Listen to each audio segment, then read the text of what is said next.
Hey everybody, welcome back to 10% True. Just before you get stuck into this episode, I wanted to let you know that in 2024, I'm going to be republishing my book, Red Eagle's America's Secret MiGs. That's the story of the 4477th Test and Evaluation Squadron and the program Constant Peg that exposed American fighter aircrew to secretly acquired and operated MiGs in the Nevada desert in the 1970s and 1980s. The book's been out of print for a while, it goes for crazy prices online, but I'll be republishing as a softback exclusively through my website, 10percenttrue.com. If you're thinking about supporting the channel, or you'd like to buy the book for yourself or even as a gift, please do go and place a pre-order. I'll put a link in the description. All pre-orders are going to be 25% off, and I'll make sure I personally inscribe and sign your copy for you. Anyway, I'll let you get back on with enjoying this episode. Take care.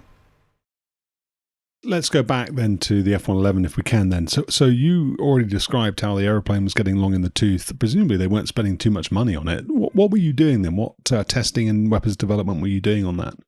Well, we first off, we had a whole new family of weapons coming out in those years, the CBU-87s and 89s and centrifuge weapons, and they were replacing all the old Vietnam air cluster munitions, the Rockeye Mark 20s and the CBU that we used to throw all over Vietnam. So new, higher tech, more lethal weapons. These weapons were big and heavy, canisters that would open up or spin were all 1,000 pounds each.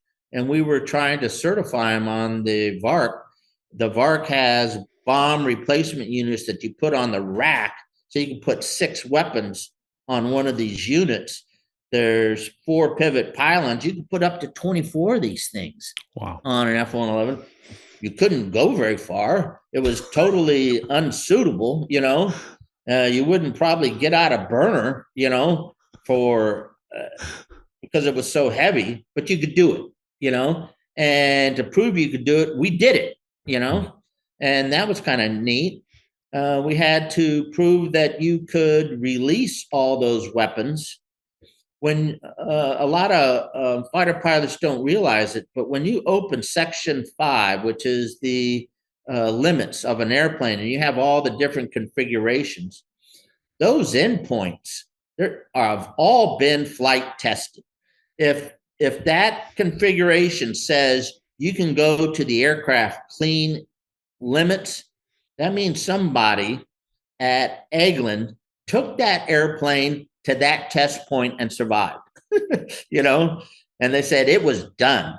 So anytime you look in the airplane, clean aircraft limits, that's what fighter pilots want. They want a missile that, hey, because I have an AMRAAM on, I can only go 750 knots. No, they just want to forget about it. Clean aircraft limits, you can go to 800 knots. Well, somebody took that airplane to 800 knots at maximum dynamic pressure and shot an AMRAAM, and that was me. In the fall of 1990, I shot an AMRAAM at 803 knots indicated. I missed my test point by 3 knots. The test point was 800 because that's the maximum dynamic airspeed on an F-15. But I got it up to 803 knots, Mach 1.5 at 5,000 feet at minus 1/2 G. And to get to that test point, practiced it for 2 days, and to get there, it was just a screaming death dive, fire that missile and then recover. Wow. So you were pointing nose, so minus 1.5 G. So you were pointing nose down. For that one, not that I remember it, but I remember it. Okay. Got up and I accelerated out to like Mach 1.5 at 33 to 35,000 feet. Rolled the airplane inverted, pulled 45 degrees nose low, still in max grunt, and established 800 knots and Mach 2 somewhere around 20,000 feet. And then I rode that 800 knot line down, and the nose comes up a little bit to keep from going over 800 knots. But as I approach 5,000 feet, the Mach number is going down, and it's 1.5 at 5,000 feet.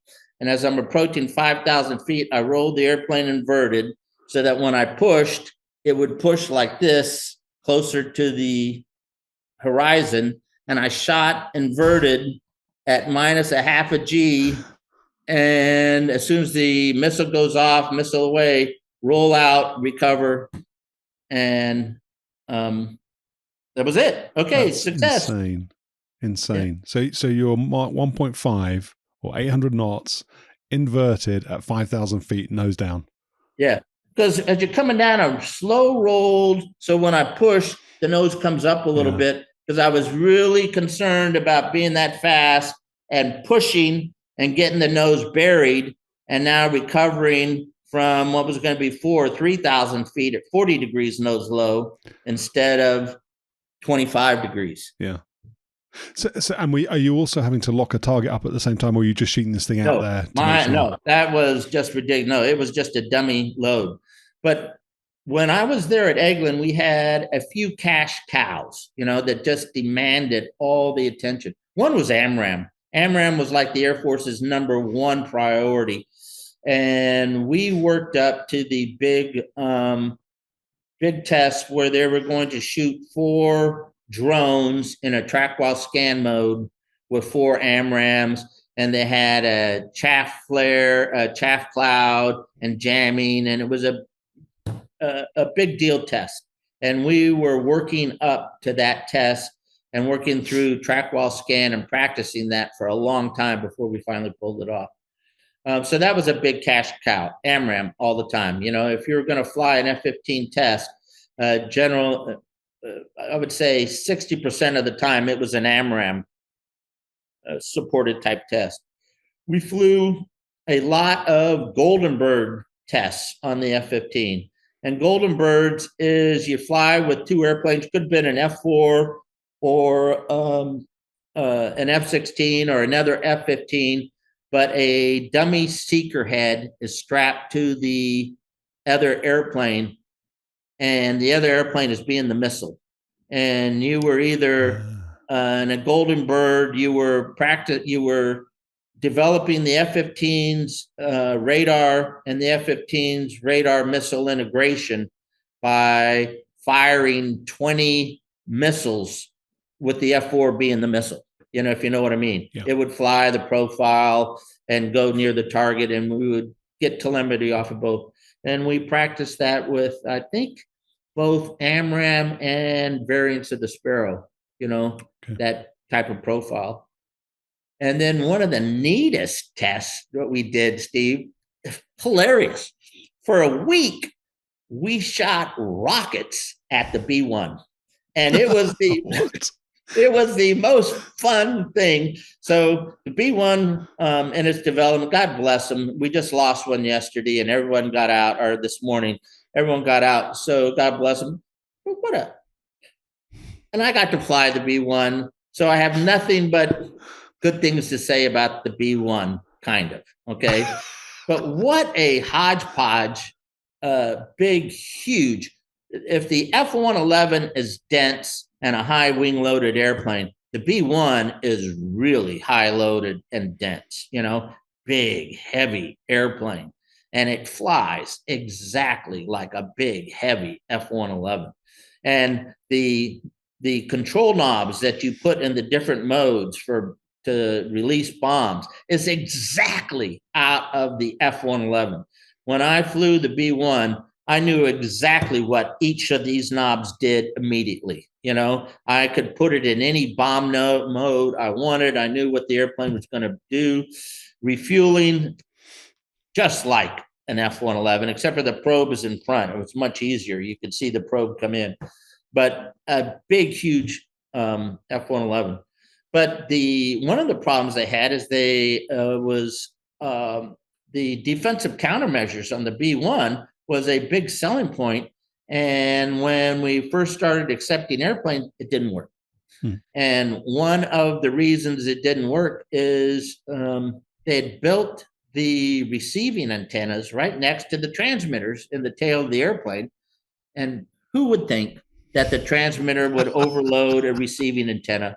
Who could have thought that, but all the lobes and the massive amount of power that the transmitters meant that if you were transmitting, you weren't receiving, and you had no defensive ECM if you were in transmit mode. So you can either die tensed up or die, blasting out to the world, and unaware. So this is all tongue in cheek. It was more technical than that, but that's how us aviators described it. So the B-1 used to take off, because that's where the B-1 flight test center was, out at Edwards. They would take off a B-1, fly all the way to Eglin, because we had ground emitters that were unique to the Air Force along the coast at Eglin, to fly against some of these ground emitters. And then when they got done with that, they wanted to fly against these ground emitters. And one of the things the B-1 had was a missile warning system that was supposed to detect infrared missiles coming at the B-1, so it could have automatic chaffing flares and defeat the incoming missiles. And more sophisticated things than that, but that was the idea. Have to be able to detect these missiles. How do you test the B-1's missile detection system? Well, you load up a bunch of F-4s with Vietnam Air rocket pods, okay?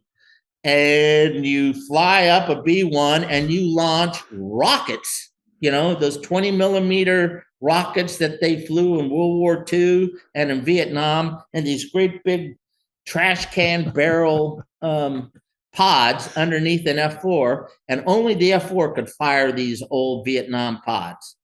So for a week, the B-1 flew down every day, and we would launch 2 F-4s with 2 rocket pods each.